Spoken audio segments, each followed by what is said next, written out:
साल 1918 महज 30 साल की उम्र में श्रीनिवास रामानुजन इंडिया के दूसरे ऐसे व्यक्ति बने जो कि Indian royal society of mathematicians को ज्वाइन कर पाए थे। माइंड यू, ये वो सोसाइटी है जो कि डिसाइड करता है कि नोबेल प्राइज़ किसको मिलेगा। अभी 1918 में उन्होंने the heart of string theory को प्रूव किया था, वो भी 1990 साल पहले इसके रिकॉग्नाइजेशन की, और शायद इसीलिए हम लोग आज इसके जन्मदिन को इंडियन मैथमेटिशियंस डे के नाम पे भी सेलिब्रेट करते हैं। अभी हो सकता है कि आप लोगों को ये दिन पता नहीं है, पर कोई बात नहीं, क्योंकि बहुत सारे लोग ऐसे हैं जो कि इनका नाम तक नहीं जानते। असल में वेस्टर्न साइंस की तरफ इनका बहुत ही ज़्यादा बड़ा हाथ है, पर फिर भी बहुत कम ही ऐसे लोग हैं जो इनका नाम जानते हैं, और शायद किसी प्रकार से ये उनकी गलती थे, वो भी इनका एक्सेसिव मैथ्स की तरफ ऑब्सेशन के वजह से। ये बात है 90s की, जब रामानुजन बस 13 साल के थे। अभी उन्होंने इस छोटे से उम्र में श्रीनिवास रामानुजन ने एस.एल. लोनी की एडवांस ट्रिग्नोमेट्री की बुक पूरा ही 1 साल में एडवांस कर लिया था, मास्टर कर लिया था। अभी वो इतना ज्ञानी हो चुके थे कि इस उम्र में वो खुद के ही थ्योरीज निकाल सकते थे। अभी अगले 3 सालों में उनका इससे भी मन भर गया, तो इन्होंने और एक बुक जिसका नाम है प्योर एंड अप्लाइड मैथमेटिशियंस की बुक है, और इन दोनों बुक को पढ़ने के बाद और मास्टर करने के बाद वो इतने ज्ञानी हो चुके थे कि probability, statistics, number theory and data analysis, Euler Mascheroni's constant की वैल्यू 15 डेसिमल तक इन्होंने खोज ली थी, जिसके मदद से आज हम लोग बहुत ही एक्यूरेटली किसी चीज़ की प्रोबेबिलिटी को ढूंढ सकते हैं। और ये सब चीज़ को बस एक 12वीं कक्षा में पढ़ने वाला एक बच्चा ने किया था। अभी हमारे जैसे बच्चे तो छोड़ो, पर वी रामानुया अय्यर जो कि हमारे इंडियन मैथमेटिशियंस सोसाइटी के फाउंडर थे, वो तक नहीं कर पाए, या हम लोग उनको कह सकते हैं कि he was a gifted child. वैसे रामानुजन पैदा हुए ही थे मैथमेटिक्स के लिए, पर उनका ऑब्सेशन इतने हद तक बढ़ गया कि उनका सर्वनाश हो गया।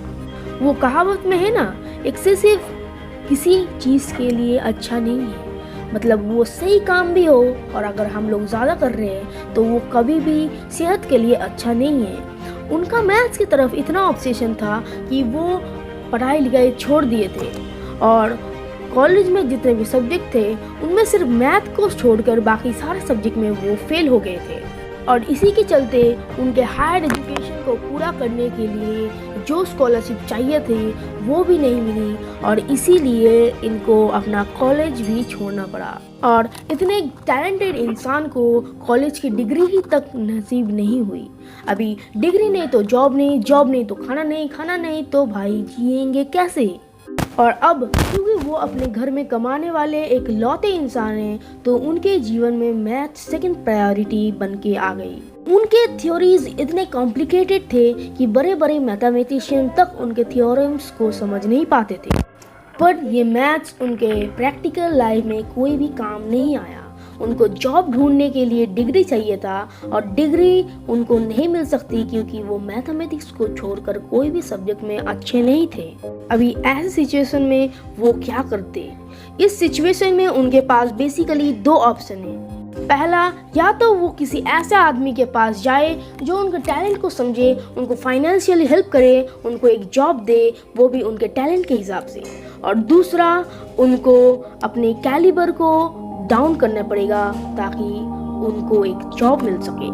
अभी ऑब्वियसली ब्रिटिश राज के वो जिस समय पर रह रहे थे, उस समय पर 1 नंबर ऑप्शन को तो कभी भी पालन नहीं किया जा सकता था, तो उनको मजबूरन दूसरे वाले ऑप्शन को चूज करना पड़ा। उन्होंने एक चिट्ठी लिखकर मद्रास ट्रस्ट बोर्ड पर, और वहाँ पर उन्होंने एक मामूली सी क्लर्क की नौकरी के लिए रिक्वेस्ट की। अभी सुनने में कितना खराब लग रहा है ना कि एक इतने टैलेंटेड आदमी को क्लर्क की नौकरी करना पड़ रहा है, बट जिंदगी में मजबूरी भी एक बहुत ही ज़्यादा रियल चीज़ होता है। और इसी मजबूरी के चलते उनको जाने अनजाने में अपने टैलेंट को अपने खुद के ही पैरों तले कुचलना पड़ा। अभी ये प्रॉब्लम्स उनको टीनेज एज से ही शुरू हुआ था, ऐसा कोई भी नहीं था। पर वो जब 13 साल के थे तब उनकी लाइफ में बहुत ही ज़्यादा प्रॉब्लम आए थे। उनको health issues after health issues होने लगे। बचपन में उनको स्मॉल पॉक्स हो गया था, जब वहाँ पर इसके वैक्सीन भी रेडी नहीं हुए थे।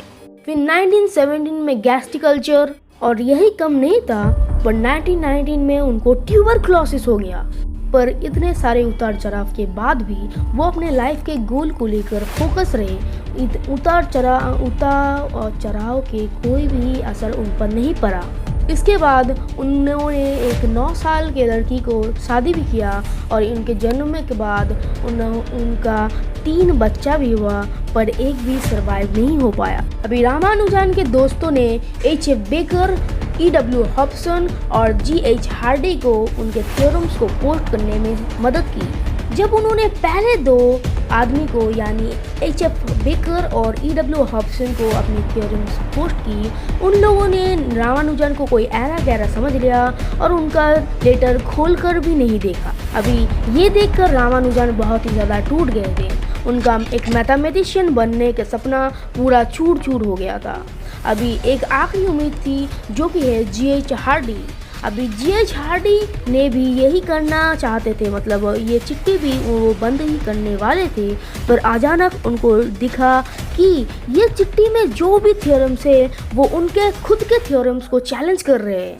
तो इन्होंने बिना किसी देरी की रामानुजन को अपने ऑफिस में बुलाया और उन्होंने रिप्लाई में यह भी लिखा कि क्या तुम इंग्लैंड आकर मेरे साथ काम करना पसंद करोगे। अभी ये बहुत ही बड़ा बात है, पर हार्डी ने ऐसा क्या देख लिया इनमें जो दूसरे मैथमेटिशियंस ने नहीं देखा। एक्चुअली जब G.H. हार्डी ने पहला थ्योरम पढ़ा तो उस समय के यूरोपियन के एक मैथमेटिशियन ने ऑलरेडी इस थ्योरम को प्रूव कर दिया था, और इन सब के वजह से पहले 2 मैथमेटिशियंस ने इनको रिजेक्ट कर दिया।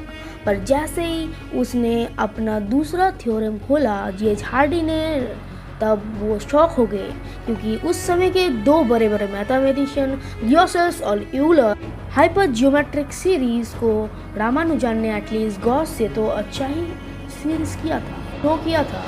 ये थ्योरम आज भी हाइड्रोजन एटम्स को रीड करने के लिए लगता है।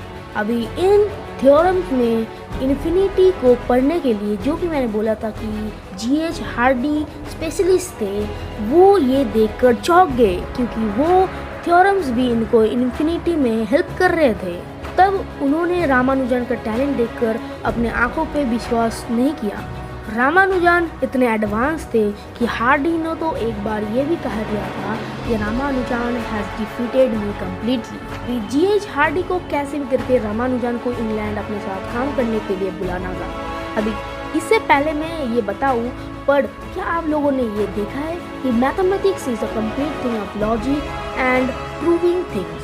अभी ये दूसरे साइंटिस्ट को भी चैलेंज करता है, और जब दूसरे साइंटिस्ट को ये डिफीट कर देता है ये सब थ्योरम, तब दूसरे साइंटिस्ट भी आपको रिस्पेक्ट देते हैं। यहाँ पर ऐसा नहीं होता कि दूसरा साइंटिस्ट मिलकर आपकी काटने की कोशिश कर रहे हैं। अभी गाइस, इसके बाद जो हुआ वो तो सुन के आप लोग शॉक होने ही वाले हैं, क्योंकि इन्फिनिटी का पूरा पर्दाफाश कर दिया रामानुजन ने। पर गाइस, वीडियो बहुत ही ज़्यादा लंबा हो रहा है, और मैं जितना लंबा वीडियो बना रहा हूँ उतना ही मेरा रिटेंशन कम आ रहा है, जिसके वजह से मेरा चैनल थोड़ा सा भी नहीं चल रहा है। अभी आप लोगों को अगर पार्ट 2 चाहिए तो मैं कल के कल ही निकाल दूंगा, पर आप लोगों को सिर्फ ये करना है कि 20 लाइक्स और 5 सब्सक्राइबर्स मुझे बढ़ा देने में मैं सेकेंड पार्ट ज़रूर लेकर आऊँगा।